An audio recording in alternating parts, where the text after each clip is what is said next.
Coming up today, a bit of tool time for you, specifically the secret life of chucks. If you've ever wondered what's inside here, how to get it apart, how to rebuild it, maybe you've got one that's jammed solid, then we're going to deal with that today and I'll show you exactly how to do it.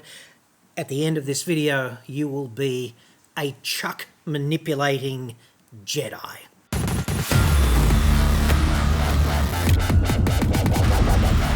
I'm John Cadogan from Expert.com.au and I get new cars cheap. Australia only website. Card. Now, everyone's got a chuck. Statistically, the most likely exposure to the chuck for ordinary mortals would be in one of these babies. And by the way, this is just lay down misère for the Chuck Norris joke, isn't it? So what's your best Chuck Norris joke? Let me have it in the comments. Let's see if there's one that I haven't seen yet. The old Chuck Norris, remember him? I wonder how he's doing. I didn't look that up. I would have had to do research to do that. Now, you got one of these, most likely, and if it's one of these prosumer level drills, then the chuck is built down to a price. And if it dies, my strong advice would be just bin it, dude, get another one, because you can get a really decent replacement chuck for a device such as this for less than 20 bucks. And I'll put a link in the description to one that I recommend if you like. I don't get anything out of it, but Renegade Industrial is a Chinese brand, but they build reasonable quality everything. I've got a lot of Renegade tools here and they've been really good. Therefore, the question on everyone's mind is, well, how do I get that off? I've never pulled that off before. How do I get rid of it? Well, there's two things that you've got to do. There's a machine screw down inside the guts of it, down in here, and it's usually Phillips 3 or a flathead, or quite often it's a combination screw that will accept a flat blade or a Phillips 3, and it's a left-hand thread. So you've got to set whatever you undo it with to clockwise rotation as you look down the barrel. And because these things usually come in pairs, most people have a drill and a driver. It makes sense to use the driver to undo the left-hand thread. So you set the driver to the sense of rotation that would screw a normal screw in, clockwise, looking down the barrel, and then you just commence mating procedures. And the best way to do that is just make sure that the head is engaged, make sure it's a Phillips 3, and then just, that was easy. Okay, so here comes the machine screw. It's a left-hand thread. It's just like that, and it's really a counter-rotation device, right? You put that somewhere safe, you get rid of your driver for a bit, and then you find your trusty Allen keys and you just get your biggest one. And for most of us, that would be a 10mm Allen key. And you just put in the chuck like it's a drill and you're chucking it up, and you get really careful at this point, because if you press the trigger at the wrong time, you will hit yourself with the Allen key, and that's going to be kind of memorable. Now, the chuck is held into the drill with a right-hand thread, so you have to set the drill to undo mode, if you like. First gear for maximum torque, drill mode for maximum torque without the clutch that disengages when you're screwing something together, and then really all you need to do is just that, and then your chuck unscrews, dude, and then you get your replacement. You put your Allen key in your replacement, you screw it back on. No need to do that up real tight. It's been a while since I've done one of these. I'm surprised something hasn't gone miraculously badly. Just cinch it down a little bit, undo that, and then you just get your left-hand thread. You say to yourself, left-hand thread, so I'm going to pretend I'm unscrewing it, but I'm really going to be screwing it in like that. Give that a bit of a lean, even though this is Phillips 2, not 3. There you go. Replacement in whatever it was, couple of minutes, right? That's the easiest way to deal with a dodgy chuck on your power drill, and it seems to me a bit of a shame to throw the whole tool away if just the chuck is defective. So that's how you deal with that. That's dead simple. If you step up into the next level of chuck ownership, we're really talking about machine tools like drill presses, lathes, milling machines, things of that nature. And most people don't have a lathe or a milling machine, but many people have a drill press because it's a fantastic way to drill, in particular, steel, because you get a lot of pressure safely and you always ensure that the drill is perpendicular to the work, and it basically does a really good job. And these are the kinds of chucks that we're talking about here. And the reason I want to go here is because I was watching a video just the other day from an Australian YouTuber, really good maker of this and that, named Neil. His channel is Pask Makes, P-A-S-K Makes. He's really good and a nice bloke too. I met him before the pandemic at a YouTube function, before he was a million sub famous kind of YouTuber, and I'm sure that hasn't changed him incidentally. But he makes some brilliant stuff, and unlike a lot of people who make stuff on YouTube, he's not wedded to woodwork or metalwork. He does both. I think he started out with a lot more wood projects and then graduated to metalwork, and he's been learning more and more about that. And he does some really cool stuff. And one of the things he did recently was he got an antique drill press and rebuilt it. And I mean ground up rebuild, right? So he resprayed everything. He rebuilt the quill, new bearings, put a special spacer, like he had to custom make a spacer for the thrust race because there was a dimensional difference there, and it came up really good. But the one thing he didn't do was he didn't pull the chuck apart. Everything else came apart, but the chuck got a bit of a spray with dry glide, and we're hoping for the best. And I'm not being critical of him here. I assume he didn't know how to get the chuck apart, and many people don't. When you look at a chuck such as this, it really does seem impenetrable because there's no screws, there's no conventional external fixation whatsoever. And I'm going to show you how to get one apart and rebuild it in just a sec. But before I do, we need to drill down, no pun intended, into the different kinds of chucks that all seemingly look kind of like that. So the first thing, which is pretty esoteric really, but really nice to use, is one of these keyless chucks, because what that does is you can just tighten it up by hand. It holds drills really well. You haven't got to keep reaching around for the chuck key, which is lovely. We're not going to talk about pulling one of them apart because that's a completely different can of worms, so we'll put that to one side. And then we've got essentially two different kinds of chucks here that look remarkably similar. And if you think it's this sort and you've really got this sort and you try to pull this sort apart, the way you get this apart, you're just going to be binning it, okay, because they're vastly different in the way they're constructed. So the first thing you've got to do is you've got to decide if it's a proper Jacobs type chuck. And it's pretty easy to tell with this one because it's got Jacobs stamped into it, as does this one and this one. And this one. And this is, believe it or not, a Jacobs style chuck, bit of a knockoff. But these two here and this one, they're going to be a flat out disaster if we try and pull them apart as if they're these kind of chuck. So you have to know the difference.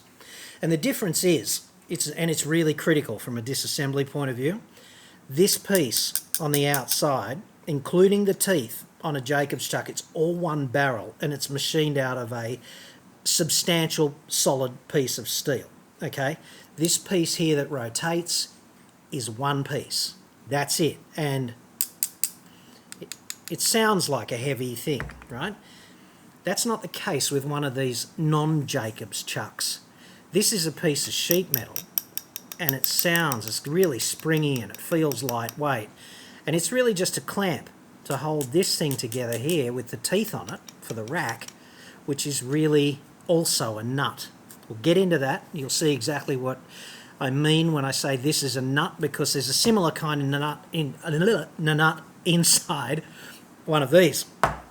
But you can't confuse the two, so you really need to make an accurate determination about If that sounds and feels like a piece of sheet metal when you hit it with something like your trusty carbide tipped striver, don't pull it apart like it's a Jacob's chuck, because you will fuck it. And not in a good way, okay?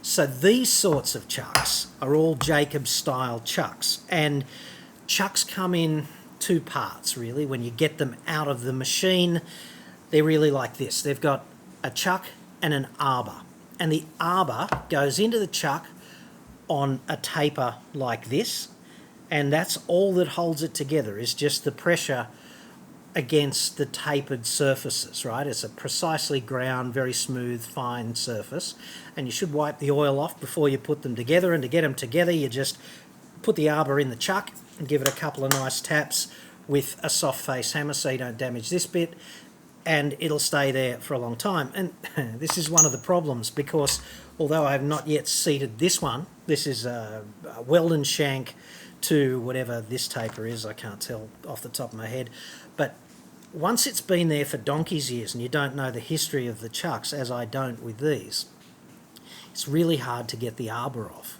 Sometimes you need to do that if you buy a second-hand chuck like this and you don't have a machine with a receptacle like that for the chuck.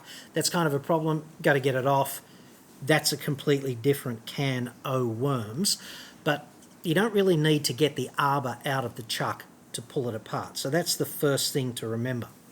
And if you've got one of these sorts of chucks, you know, this is just a sheet metal cap. The easiest way to get it apart is just to hold it like this, get a soft-faced hammer and hit it like... This is a protracted process often.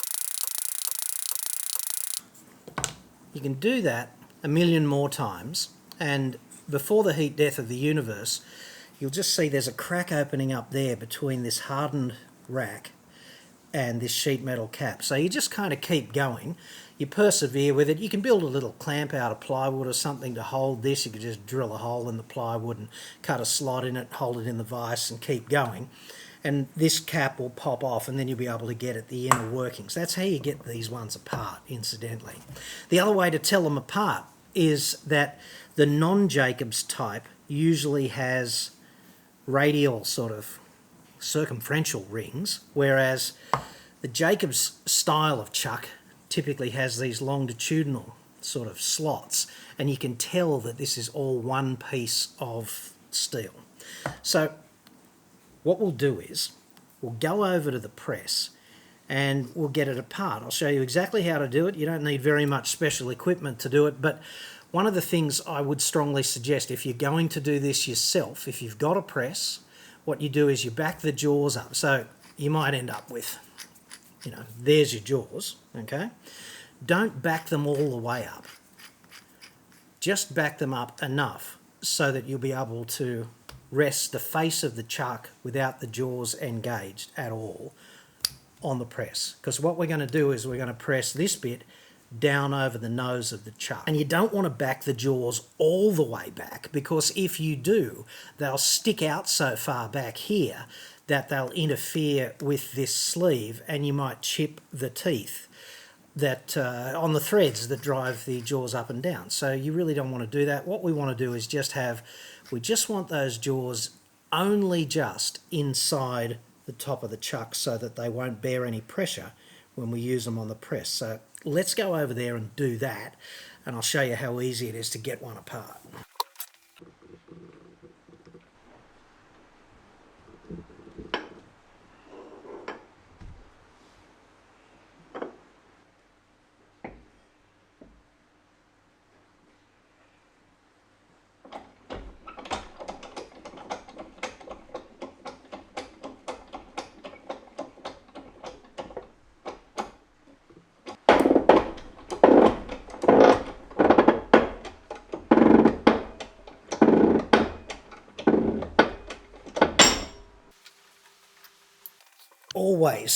Always, without exception, wear safety specs when you use a press, because there's a lot of stored energy even though you can't see it. And if something lets go and fractures, particularly when you're dealing with anything that's heat treated, a piece can break off, and Murphy's Law, it'll head straight for you. And you don't want to see how good the emergency department is at pulling steel fragments out of the human eye with their ginormous magnets. That's best experienced by others, I think you'd agree. So anyway, these are from Safe Styles, and they've got a few different styles. They're an Aussie company. They did send them to me. I've been testing them for a while now, and you can get sunglass versions as well, right? So you can use them in the yard, and if you have to duck down the shops or something, you don't look like a work cover Nazi when you're just walking around socially, because they do actually bridge the gap in between dorky safety specs and half cool sunglasses. So anyway, link in the description for them, but you'll be supporting an Aussie company if you do, and they're only like $30 for the basic pair, and when you compare that to the value of your frickin' eyesight, dude. Now, if you don't have a press, okay, there's not very much load involved in doing this, but a press is so good at doing it in a controlled way.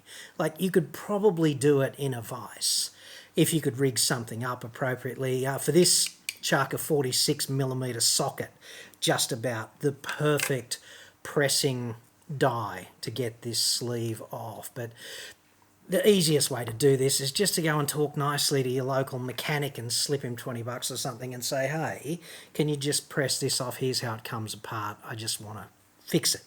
And this, of course, is the reason why you'd want to pull something like this apart, because when I got this one, it was attached to a vintage drill press and it was seized solid.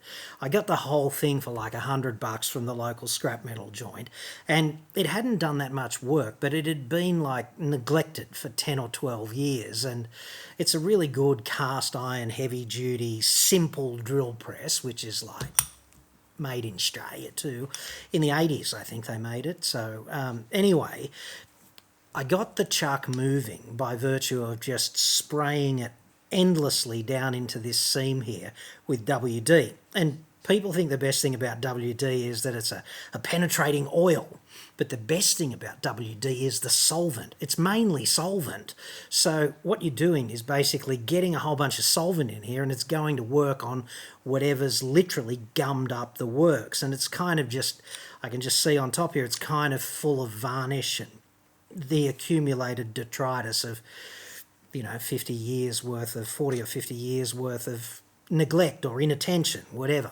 So that's what you'd want to do. You want to get this apart, clean up the workings, and don't forget, when you're going to do a job of this nature, the kitchen, dude, it's such a gold mine for jobs of this nature. Just don't let on back upstairs that the baking tray is suddenly down here. And if your wife, whichever number you're on, I'm on number 6, but so I've played this game a few times before, but if your missus says, have you seen the baking tray? Just go, don't go no, because that immediately sounds suspicious. No.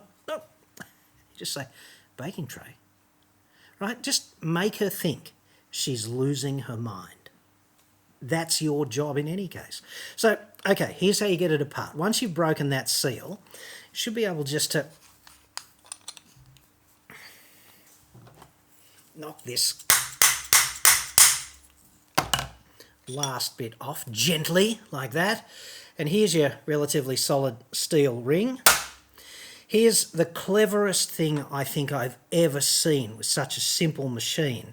And this would be a nut in 2 halves. And the way they do it is they make a V in the nut, and then they harden it so it's nice and brittle. And then they just hit it with something and fracture it. And what that does is it breaks it in half so you can get the whole damn thing together, but it also gives it the world's most precise refit. When you've got to put it back together, all those little nooks and crannies just fit together brilliantly, and it always goes back together the right way.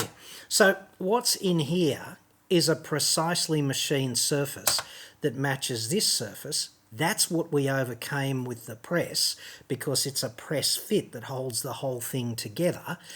And it's the nut that drives the jaws up and down, and it's the press fit between this smooth ring inside the barrel here and the smooth outside of the nut that does the transfer of torque from the chuck key via this circumferential rack. So I hope that makes sense. You've got those 2 bits.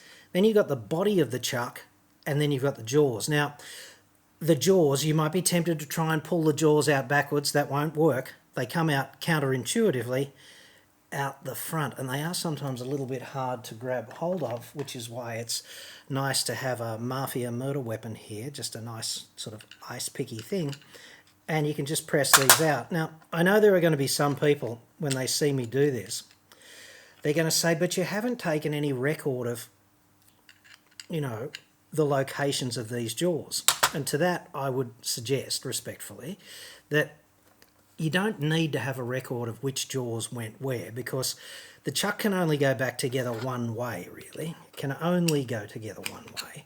The jaws don't have to go back in the same holes that they came out of, but they do have to go back in an order. They have to go 1, 2, 3. And if you put them back 1, 3, 2, then the jaws won't line up, and that'll be reality screaming at you that you've put them back in the wrong order, in which case you just pull any random 2 jaws out and swap them over in their holes, and you'll be good to go. So there's no need. I see all these people on YouTube, they make these witness marks, and they do all of this kind of stuff. They put center punch marks or scriber marks, 1, 2, and 3 on these holes. It's all completely unnecessary. So what we've got here, the ring, the world's cleverest brittle hardened nut that was just smashed into 2 precise pieces by virtue of a genius who probably didn't get paid nearly enough to figure out how to do this. A body with some fairly precision machining in it for the jaws, and also holes that go through to mount the chuck key. And then we've got the jaws themselves, and all of which appear to be in miraculously decent condition. But what I'll do now is I'll take all the bits, because I can't be arsed doing this manually. I'm just going to take all the bits over to the ultrasonic cleaner, and we're going to give them a blast of 40 kilohertz ultrasound and just blow all of this accumulated detritus of Christ knows how many years. This is a 10-litre ultrasonic cleaner from vivor.com.au. It's under $200, and the real advantage of this is that when you've got to clean something that means getting into infinite nooks and crannies, you don't have to worry about any of that. You just let ultrasonic sound waves push the water around and do the job for you. So what I've got here is I've got a couple of different containers, and we'll talk about them in a separate video, but I'm essentially just cleaning up the rust and or galvanization off a few random bits of metal just to demonstrate the versatility of the ultrasonic cleaner. But the pink stuff that the chuck is in, that is just a basic Chemtech degreaser. I bought 20 litres of it, and I just dilute it 10 to 1. So I've got this infinite practical supply of degreaser here. And basically, instead of just filling up the ultrasonic cleaner with either vinegar, which deals with rust and mill scale and galvanization if you need to clean a little bit of that off to weld something, then you don't have to worry about the inside of your ultrasonic cleaner getting filthy, and you don't have to put 10 litres of vinegar inside anything to do the job.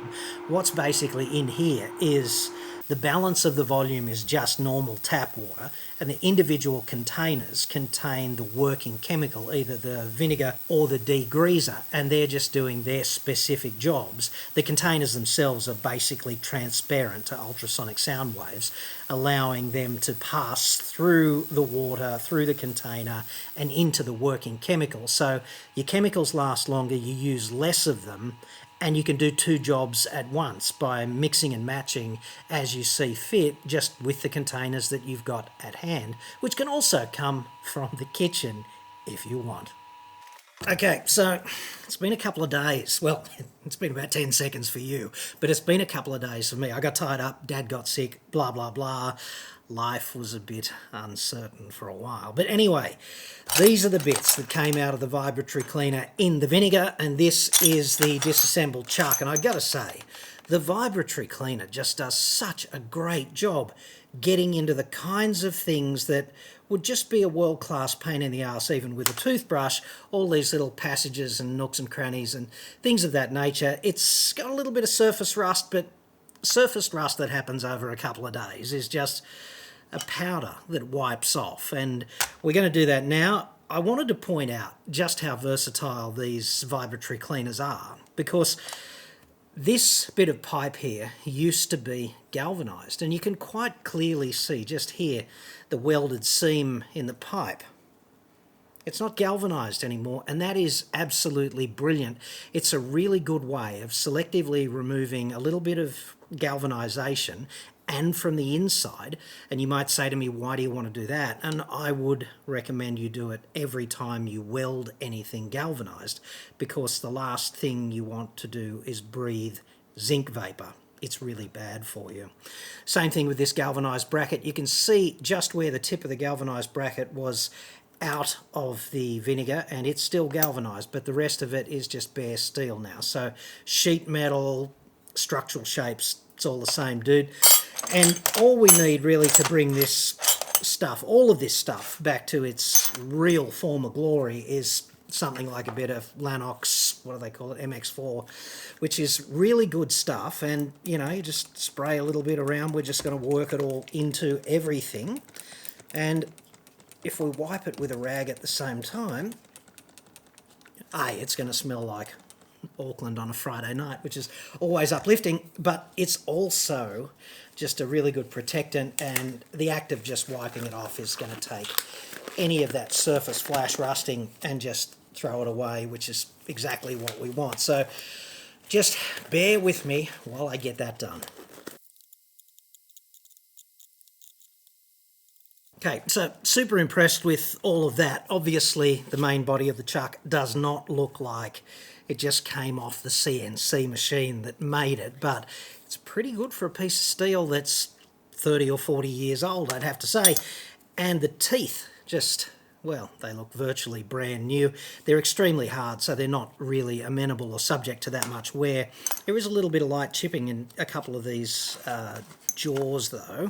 Right down the end, like I said earlier, that's not going to really matter. The nut is in really good condition, and once all the crap is off it, it just fits together so beautifully when you put the two halves together and you match them up so that all the crevices from the fracture just meet. It's perfect, right? Just really clever piece of design. 1, 2, 3, 6 parts. Like, talk about elegant design. That really is absolutely brilliant. At least it is to me. Maybe I'm just a weirdo who gets off on crap like that. But anyway, a couple of things I also wanted to mention to you before we rebuild it. And we will be rebuilding it in real time. I'm going to talk you through it. It's not that hard. If you ever see a drill press, you know, council cleaner, scrap metal merchant, something like that, and the chuck is frozen, that is not a disaster. Press it apart, do what I just did, it'll come up like this 9 times out of 10, and it'll be literally as good as new, just like this one will. However, in the intervening time, which was so brief for you but not so much for me, I actually did order a couple of replacement electric drill, like battery drill chucks. And I did say $20 earlier, that was on special at half price. These are $39 and these are $29. So we'll just have a little look at what you get for that. They're really weighty units. There's very little plastic in any of these, so that's always a good place to start. They've all got the same thread too. Well, all is a big call. I know Milwaukee changed some of their chucks to a different thread, but 999 of 1,000 battery drills out there in the market have a 1/2 inch 20 UNF, which is a 1/2 inch thread, like an imperial thread, but it's not the usual coarse thread. It's 20 threads per inch. I think the normal coarse thread is 1/2 13, so 13 threads per inch. The fine thread just gives you better clamping force, and they're usually manufactured better too because they typically go together with precision installations and things of that nature. So anyway, these are that thread, and they are just compatible with the majority of electric drills out there. It feels okay. This is the cheap one.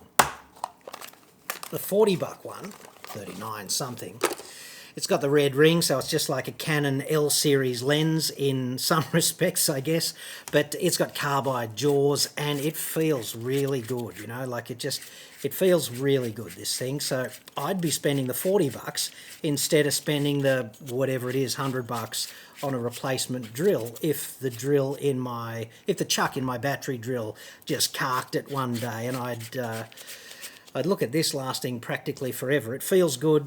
Chinese manufacturing is like so variable. There's plenty of crap comes out of China, I'd be the first to admit that, but I got a bunch of Renegade industrial tools and they've been really good, and these chucks look like being really good, at least to me. So I'll put a link to them. I'm not getting anything out of that. I've bought a hell of a lot of stuff from the importer, which is a business called Trade Tools in Queensland.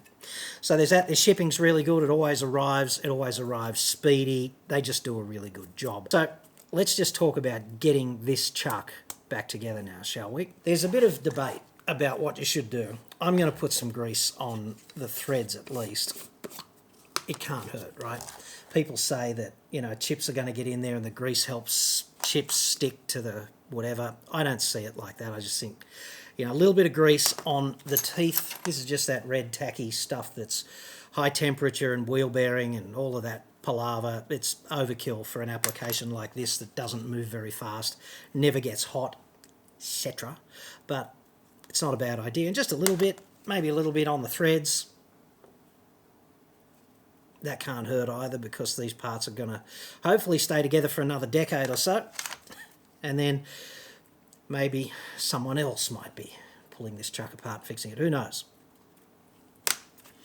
And we'll just put a little bit there as well in the keyway for the teeth.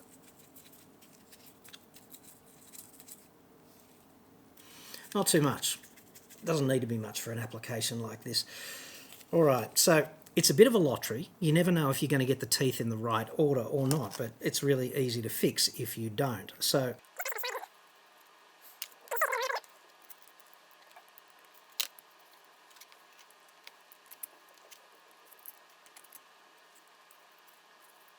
okay, so at this point what I've done is I've just got the 3 jaws inside the chuck, and I've just basically leveled them up as best I can with my terrible failing eyesight. And what I'm going to do is I'm just going to get half of the nut and I'm going to engage it with one of those teeth, hopefully with 2 of those teeth, and then I'm going to see if the third one just decides to play ball, and if it doesn't, then I'll show you what the fix is. This is what it looks like if you get the teeth in absolutely the wrong order. It's dead obvious and the fix is dead easy. We just need to pull out 2 random jaws and reverse them, which is dead simple. It's just going to take a couple of minutes, so bear with me while I do that.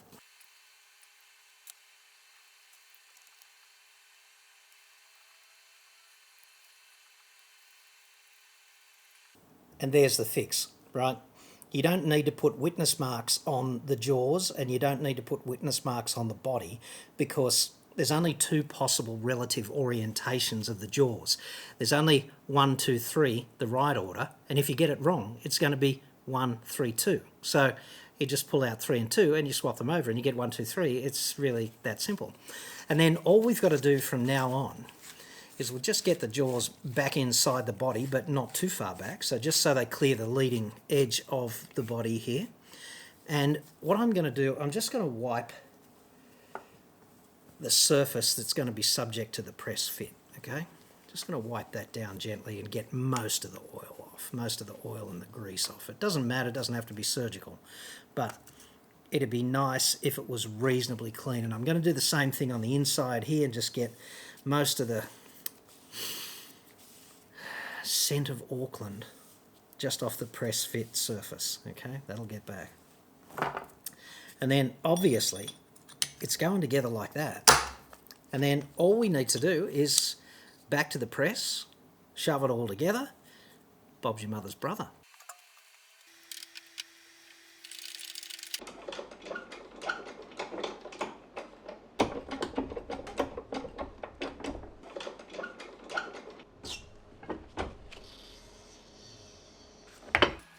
Now, that's just beautiful. You could do this almost with a vise. I'm pretty sure you could do it with a vise. I've never actually tried, but this moves beautifully now. It's resistance free, and it's just got the right amount of grease in it. The grease isn't holding it back, but there's absolutely no problem with any of that. The movement is fine. The jaws all line up at the top, as you can clearly see there. This chuck has done very little work. It's just been neglected, you know. It's just been out there in the elements and unused. But I'm tipping a dozen people looked at it at the scrappo where I picked the drill press up from, and they looked at the seized chuck and they thought, ah, Jesus, I'm not going there, you know. The one thing I'd say about putting the chuck back together is you should always check it with the chuck key, because if you do this and it starts feeling a bit notchy, it's got to do with the clearance between the sleeve and the hole that drives the rotation of the chuck key. If the sleeve is not fully seated down on the body of the chuck, then this is going to feel really notchy and it's just going to be bad. It's going to drive you shitless, okay?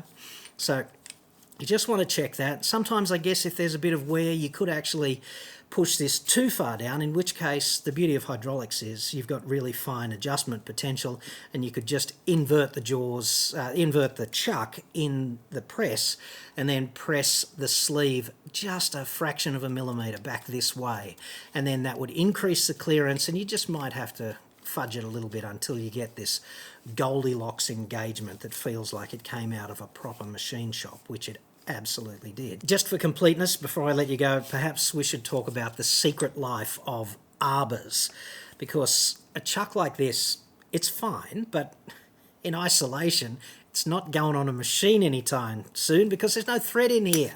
It's not like this. It's not just screwed on. It's a bit more complex than that, or at least philosophically different, because there's a taper in here, a tapered hole, and it corresponds with the taper on this arbor. So if I'm going to put the arbor in the chuck, I just get all the oil off, I wipe it with a rag inside and out, I put it in, pop it with a hammer, soft-faced hammer preferably, and it's going to stay there because of the friction between the tapered surfaces. And that might seem counterintuitive, but it works just fine.